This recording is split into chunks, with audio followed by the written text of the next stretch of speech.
Hello and welcome to H2OMICS, the Calsense podcast that gives you insight into the smart irrigation and sustainability world. I'm Carolina Alban-Stoughton. ECOLIFE Conservation is a nonprofit organization in North County, San Diego, with the clear mission to protect wildlife, natural resources, and the people who depend on them.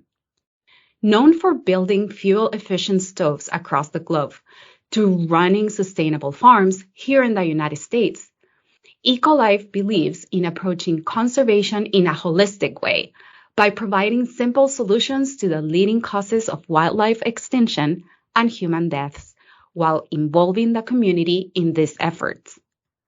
Our guest today is ECOLIFE founder Bill Toone. Bill is an internationally recognized conservation biologist who has traveled the world following his passion for wildlife. He holds a master's degree from University of California, Davis on avian biology. Throughout his work, he realized that there seemed to be an association between impoverished resources and impoverished people. That's why in 2003, he co-founded ECOLIFE Conservation and has been fully devoted to ECOLIFE since 2008. Most recently, he has been named one of the 2023 AARP Purpose Prize Winners and has just released a book called On the Wings of the Condor. I could go on and on about everything you've done and continue to do, Bill, but let's have our audience hear directly from you. Welcome to the H2OMICS podcast. We are so happy to have you and congratulations on the award. Thank you very much. I'm really happy to be here. And this year, so many amazingly wonderful things have happened that I'm a little bit overwhelmed, I think. I can imagine. But let's start from the beginning. I was watching a TEDx San Diego presentation you did, and you mentioned that your passion for wildlife started after you saw Bambi. Tell us about the impact that movie had on you.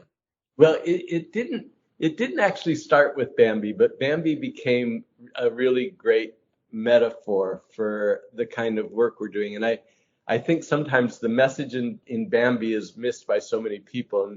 And seeing as you watch the TEDx talk, my impression is people come away from Bambi still believing that loud gunshot and the killing of Bambi's mother is the problem that faces nature around the world.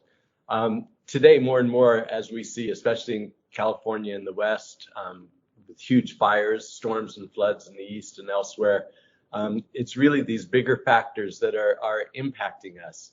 And one of the really great ways that we can save Bambi is to do the kind of work that ECOLIFE Conservation is doing, and in fact that Calsense does in terms of water conservation. We have to think past Bambi and into the big world that Bambi has to live in and make sure it's a safe place for him.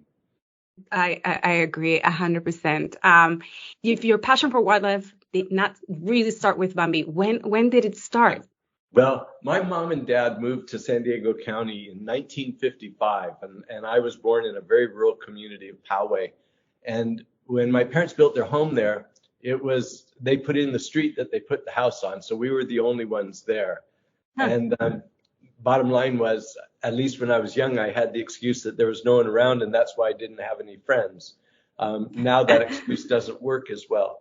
But when I was young, my friends were all the things I found crawling around in the sage scrub, from snakes and lizards to doves and quail and pigeons. So my mom and dad at one point took me to the San Diego Zoo because they saw I was so interested in wildlife. And I had 3 other siblings. So we all went to the zoo, and as we went in the entryway to the zoo, there was a chicken, a hen, with about a dozen day-old babies, just little round flat balls. Oh. And I fell madly in love with them, and I would not leave them. So I kind of ruined the day for everyone because someone had to be left watching me watch the chickens while the rest of the family went to the zoo. So when I got home, my mom and dad told me I should write a letter to the zoo. So I wrote to the curator of birds, told him how much I liked his chicken. And he wrote back and he actually called back and had my mom and dad bring me back down to the zoo. And he gave me 4 chickens. To this day, I still have chickens and I love them. But that really launched me on my way. And I decided I wanted his job. So when I was 8 years old, I applied for his job and was told by the executive director that I would have to come back when I was 16. He wrote that you have to come back when you're older. So I saved the letter for 8 years. And on my 16th birthday, I went to work for San Diego Zoo.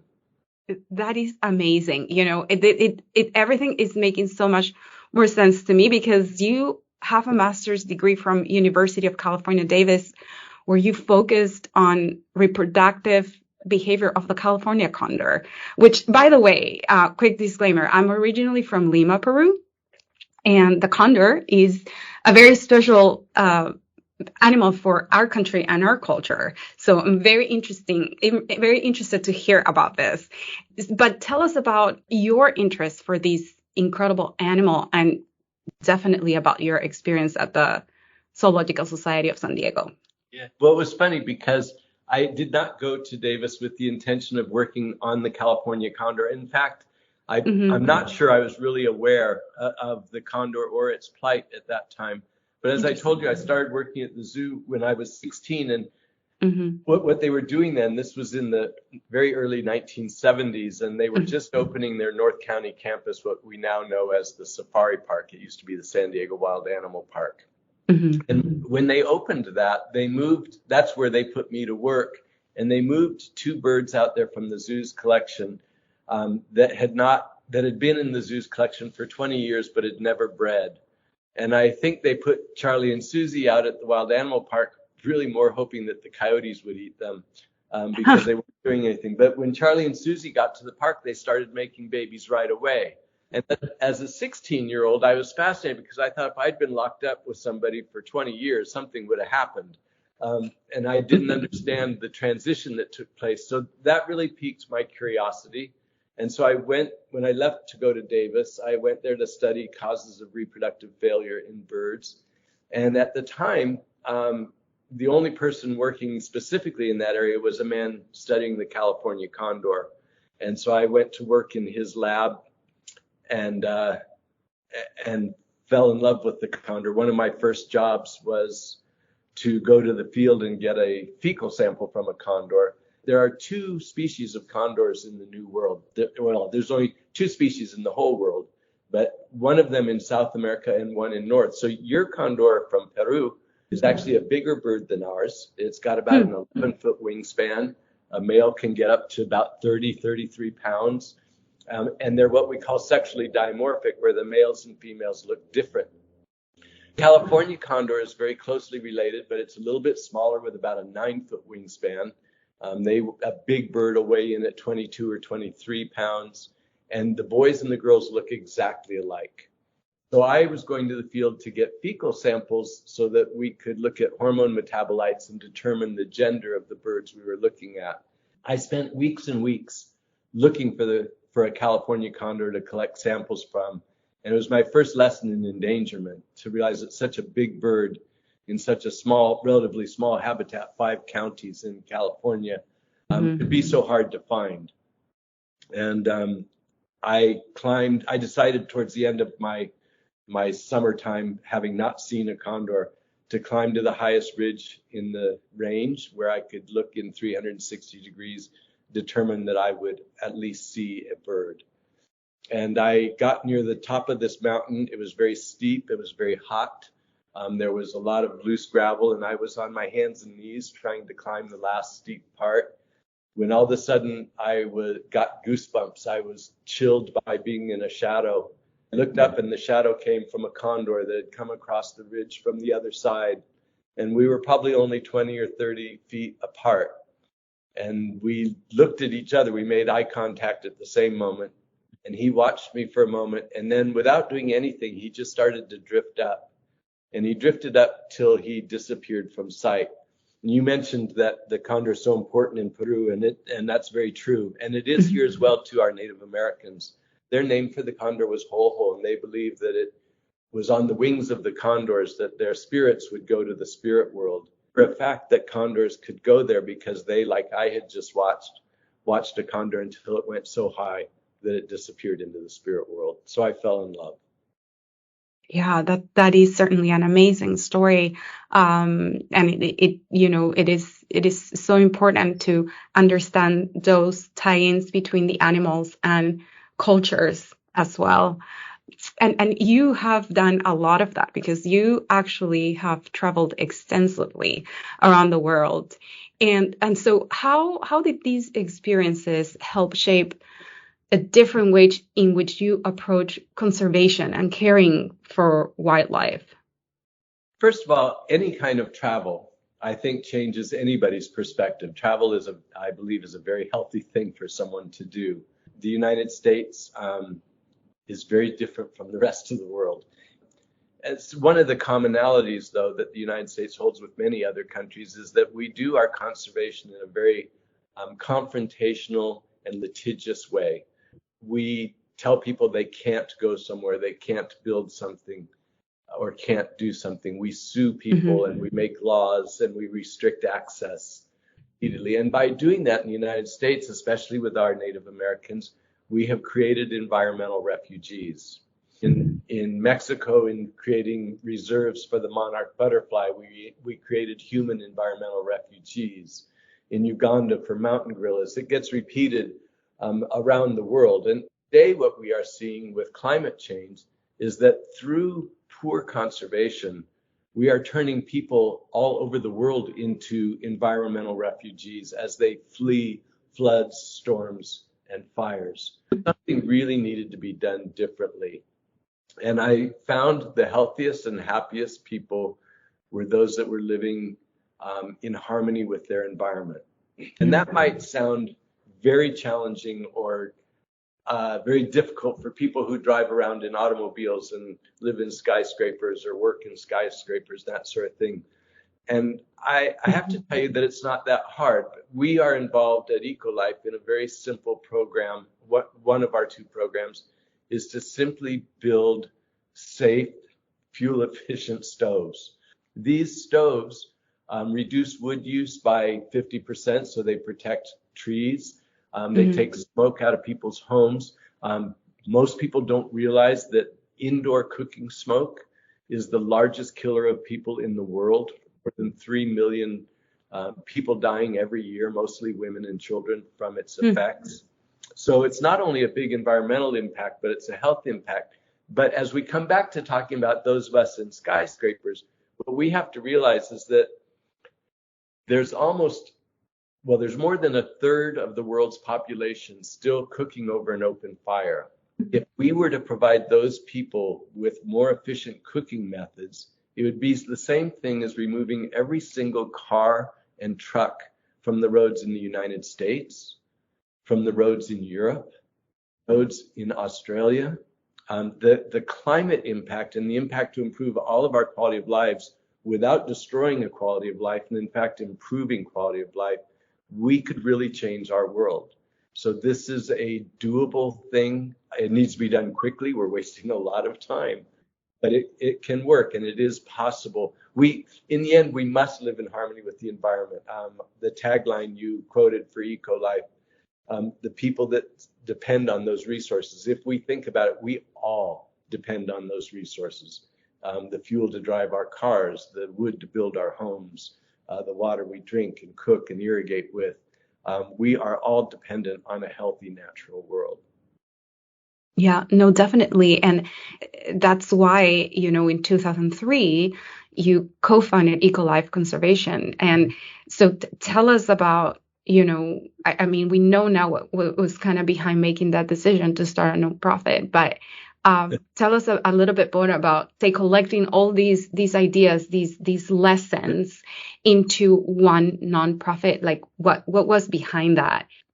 Now, this will be another fairly lengthy story, so feel free to cut me off anywhere. No, please. We have time. Traveling, I realized all these things. I came to understand all these, but I was always I've only ever worked for a nonprofit. I've never worked in any other field. So in my mind, for many, many years, most of my career, I believed that the last thing the world needed was another nonprofit. It just seemed like they were everywhere. So I was very much opposed to starting one. It was going to take something very significant to change my way, and here's the story for that. I was given a contract to do a biological transect in the northeastern part of Madagascar. There's a region there, a peninsula called the Maswal Peninsula. That northern end of the island is tropical, and the Maswal Peninsula was the largest stand of remaining rainforest in Madagascar. And so there was a consortium of organizations and governments pushing to build a national park there. And I was contracted to do a biological transect to help determine the value and health of that forest. When I went into the forest, the portions that I went into, the last time that there had been foreigners inside those areas had been in the mid-1500s, when pirates would flee to the forest to escape the English pirate police. So it was truly a pristine forest. And while I was in there, I came across a small community called Antanambao. Because I was a classically trained biologist who didn't like people, I simply made note of it and kept going. A year later, when I got a call from the Malagasy government saying that they had decided to create this park, and it is a UNESCO World Heritage Site. They asked me, they said, though in my notes there was mention of a village, and they asked me what I should do with those people. Well, I've just explained to you how we go around the world creating environmental refugees. So my answer was that I thought that they had to leave them there. And they agreed to leave them there if I would go live with them for over the next few years, and teach them about what it meant to live in a national park and all that sort of thing. Really a silly job, but it sounded very intriguing, so agreed to do it. And when I went there, I was the only Baza, the first traveler that they had ever seen, and they were terrified of me. And after a week or two of trying to make contact and getting people to talk to me, I realized that I was really the wrong person for the job. They needed a professional anthropologist, people who could really do it well. And as I was getting ready to go, I noticed a little 18-month-old boy, and I'm guessing at his age, but based on his walking and talking, he was about 18 months old, under the bushes watching me. And he was the first child that had not run in fear. So I told my translator, I said, let's wait, let's give it a little more time. And I put my hand behind my back, counted in Malagasy, 1, 2, 3, 4, 5, without looking at him. And I kept doing it over and over and over until finally he answered and started counting back to me. I laughed because I thought, this is the icebreaker. And over the next few days, he started bringing his friends. Pretty soon their moms came to see where the kids were going. And one day when I came back from collecting butterflies, my camp was gone. They had packed it up and moved it into their village. And this little boy's name was Emilion. And on and off for the next 3 years, everything I did when I was there, I did with Emilion, either riding on my feet, on my hip, or on my shoulders. We really fell quite in love with each other. And when we went to leave for the last time, there was a big party that night. It was November of 1999, and my wife and I were there. And we just cried buckets, knowing that we wouldn't see these people again. And as we went to leave early the next morning, we were intercepted by Emilion and his mom and dad, and gave us their son to take home.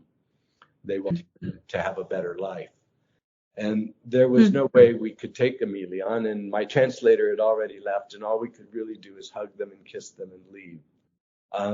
5 months later, I heard on the news that there was a huge storm forming in the Indian Basin, making landfall on Cap Est on the Maswal Peninsula, which is right where the village was. The news was that everything on that side of the peninsula had been wiped out. Everybody had been killed. All the homes had been destroyed. I went to all of the conservation groups who had funded my work over the previous 3 and 4 years, asked for funding to go back and look for Emilion and his family and the rest of the people in the village. I was told no by all of them because it wasn't an animal issue, it was a human issue. It broke my heart, and it crushed everything I believed about the conservation I'd been doing over the years, from the Condor program to everything else I had tackled. I realized that if we wanted to win this conservation battle that we have in front of us, We couldn't do it by making people the enemy. They had to be our friends. There was no organization doing that. And so I felt that I had no choice but to do this. And I teamed up with a dear friend, Eric Hallstein, very important VIP with the Nature Conservancy, doing great work. But he was a business strategist, and he helped me to put together the plan for ECOLIFE, with the commitment being that I would never have to walk away from a little boy again. Oh, yeah. And so that's how we started. That we started on a dream and a mission. We didn't have any money. It was really, really hard. When you say that I didn't go to it full time until 2008, that's because I still needed an income. I was working for the zoo and trying to raise money. And in 2008, the zoo told me I had to make a decision, one thing or the other. And ECOLIFE was my baby, my dream. And though I didn't have the income, I quit. When I quit, a very dear friend that I'd known for a very long time dropped me a note in the mail. And the note said, "Don't be afraid." And there was a check for a year's salary. So I get emotional about it. It's amazing. That friend brought other friends and has always had his family's hand in my back, and have supported us all the way. And we have changed tens of thousands of lives and saved hundreds and hundreds of thousands of trees, if not millions of trees, thanks to the kind of support that people bring to us. That's amazing. That is an amazing story. And I'm so thankful for that friend that motivated, give you that extra boost. I think we all need sometimes, a sign that the decision we're making is the right one, and just to continue to motivate us to keep going. That is amazing. And like I said, I'm so glad that happened. You guys tackled a lot of things. I know you guys are really, really busy with projects, especially now when there's a bigger urgency to get things done. Like you said, we've wasted a lot of time. And so we've talked a little bit about the stoves, and I think that's so important. And when you talk about these things, it just takes me back to my country. And what I've seen, so your work is very important to me as well personally. And so what are the other projects that you guys are currently working on? First of all, and I'm not unaware that I'm speaking with Calsense and the amazing things they do. And in fact, AJ with Calsense serves on our board and guides us with a solid vision as well. We are all about water in the end, and even in the stoves. So when you hear about drought in Africa and other places, it's often directly related to the harvest of fuel for cooking, because that destroys watersheds and water resources. And then they have to go further and further for water, further and further to cut wood, and one problem just exacerbates the other. So our work with stoves will help in those communities when it comes to water. But in a more direct sense, here in California, for example, billions and billions and billions of gallons of water are poured into agriculture. And let's just take one small aspect of our agriculture, and then I'll tell you about a really neat project we're doing. California and Arizona combined produce more lettuce than any other country in the world, with the exception of China. So two of the driest states in the union are producing billions of heads of lettuce, which is really water in disguise, that we export. So in a state where we technically ran out of water more than 100 years ago, we are exporting water faster than we can bring it in. We work with a system of sustainable agriculture called aquaponics, which works really great for vegetables and smaller sized crops like that, where we can produce a head of lettuce on 1/10 of the water in 1/10 of the space. So we both save water and save space. The word I use for space that we save is called habitat, called watershed. It's called the place for animals to live. So it's one of the most important conservation things we can do as well. From the farmer's perspective, here's a system of agriculture where they need less land, less water, and will bring their crop to market in 1/3 less time. The challenge is, like with everything, is modern agriculture is set up to do things in certain ways. This will take a shift in thinking to have it happen in another way. And so we work closely with farmers as well as with schools to do that. But the other opportunity we have, one of the things I noted in my work as we traveled to developing countries where there are not power lines, where there aren't big commercial farms, where there aren't all those, a lot of them are going to skip past all of the mistakes of the developed world. They are, in Africa, everyone's talking on a cell phone and there's no telephone poles anywhere. So there's a whole infrastructure that hasn't had to occur thanks to technology. We're developing what we call the Mark I, which is a mobile aquaponic response kit that goes into a cargo, everything packs into one cargo container. We can drop it into any community anywhere, and through rainwater harvesting and solar energy generation, it can run a farm for that'll feed several hundred people. And it'll do it on a tiny footprint. And so we have found that, yes, while we think it's important to start here at home and work with our farmers, and we will always continue to do that, we know that we can make faster progress in communities that are not as industrialized. We can help them to avoid going the way we've gone and to avoid the industrialization of their agriculture. That is amazing. It is something that it's so much needed, as you say, especially now that we are, on a mega drought. And not only we are in a mega drought, but they're saying that, this is what we're going to cope with. So how do we educate others on these alternative ways of growing food? It's so important. What can help you guys get that word out? That is the question of the day. We have added some very influential board members. Our board is extremely powerful and excellent. They provide funding for all of our administrative and overhead costs, so that when someone donates money, 100% of their donation goes to the program, because our board members pay for all the rest. So as we bring in heavy hitters, board members with big influence and national awareness, one of the questions that we get from them is, how come we haven't heard of you? This is where something as simple as your podcast can be very helpful to us in getting the word out. The other thing is, I will bring it up because it's hugely powerful. This award from the AARP is very, very important to us. For the next year, AARP in various ways will be promoting the work that we do. They are the largest nonprofit membership in the United States, with a reach of about 37 million people.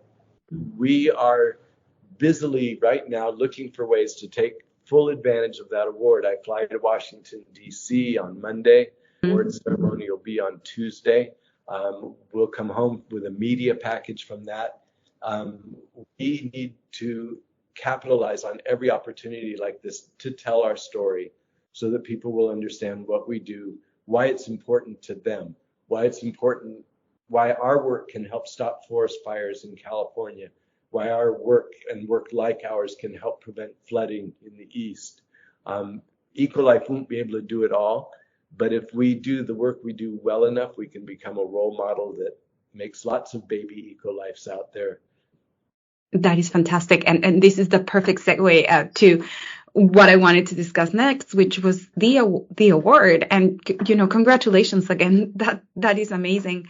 How did you find out that you were among the winners, and what does this recognition mean to you?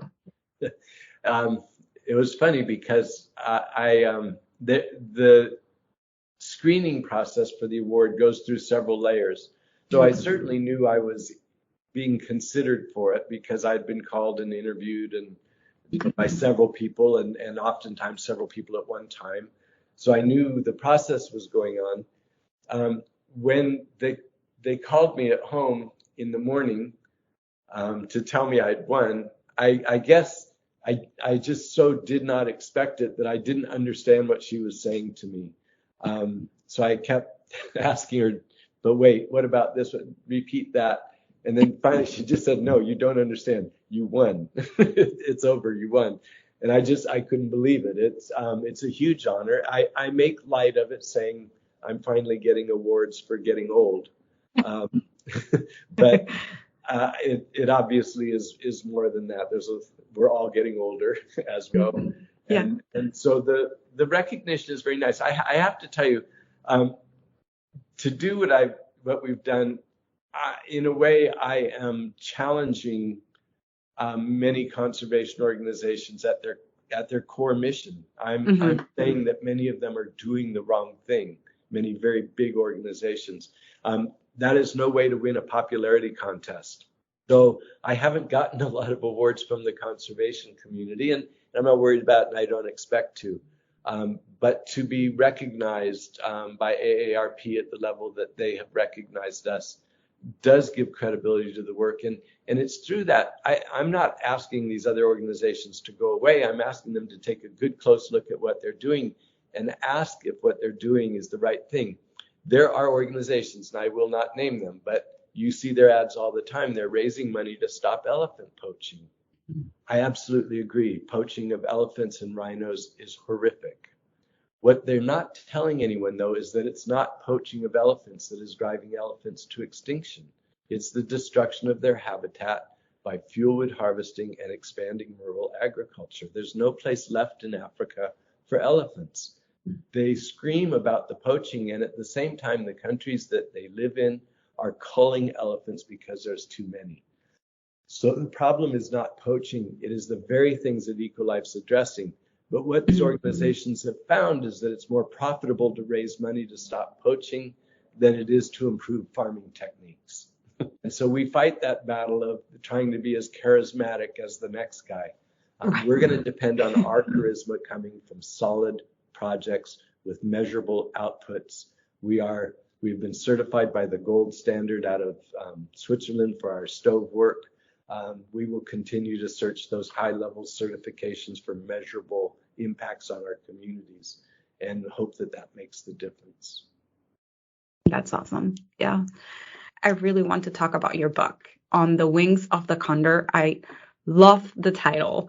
And while I don't have a copy yet, I did go to the book's website, and I was particularly intrigued by what seems to be an excerpt from the book. So if you can please allow me to share a little bit. Sure. I'm going to read it here. Okay. Everyone was speaking rapidly in Malagasy, but none of the chatter meant anything to me.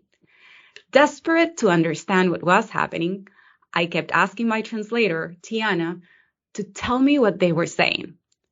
But in the fear and confusion, she was silent. I knew I had to understand what was happening. I barked, Tiana, you have to talk to me. You have to tell me what they're saying. She struggled to compose herself. Finally, through big wet tears, she mumbled quietly, they're saying you're going to die. So I'm hooked, and no spoiler alerts. People will have to, well, we obviously know you're here. Yeah, so that didn't happen. Spoiler. and we're glad you're here. And we're glad you're here to share those adventures that you've had around the world. So please tell us about your decision to write your book, and what would you like people to get out of it?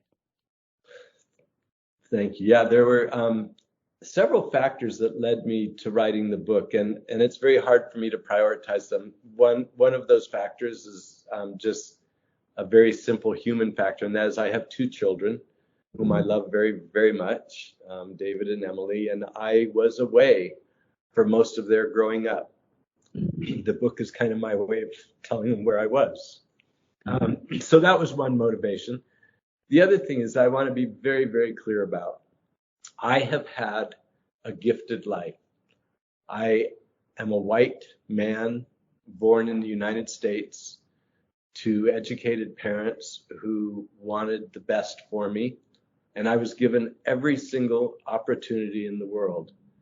And through those opportunities, I've traveled to over 100 countries. I've worked in more than 30 countries.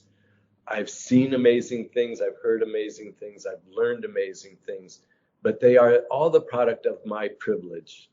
And I wanted to make sure that that privilege was not entirely wasted and was somehow shared. So that was another motivation. Just the very fact that a life like mine could occur seemed like it was something that I should want to share with people. And then the final reason was that I didn't know any other way of helping to get ECOLIFE's name on the map. And I thought if I could write a book about how my life came about to the creation of this organization, and if the book was intriguing enough and got broad enough distribution, that it might bring people to ECOLIFE and our way of thinking and our ability to change the world. So I'm hoping that the book will be a catalyst for many things, for a memory book for my children so they know where Dad was, a book to tell people that I recognize how privileged I was and that I want to share that story. And most importantly, I want to use that privilege to help make the world a better place for everybody. Well, thank you for writing it, for sure. And for those who want to read your book, where can they go get it? Yeah, there's a couple of places they can go get it. We're slowly trying to spread it out.